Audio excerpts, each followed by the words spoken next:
adlaw Matinians, ako si Novin J. Lastima Kamangyan, gikan sa Mati City Disaster Response Team, human sa kusog nga linog nga 7.6 magnitude ni atong Oktubre 10, 2025. Gusto namo ipaabot kaninyo nga kita magpabiling nga kalma og alerto.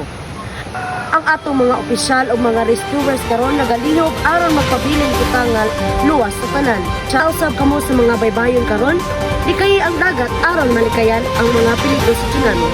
Siguraduhon po nato nga maluwas ang atong pamilya ug dili usab nato kalimtan ang pagpadala, ang pagpangandam sa mga atong mga bag, pagkaon, flashlight ug uban pa. Dili usab kita magpakatak sa mga dili tinuod nga balita. Ang salamat Matinians. Padayon kita sa pag-ampo alang sa kaluwasan sa tanan. Kini si Novin J. Lastima Kamangyan, gikan sa Mati City Disaster Response Team.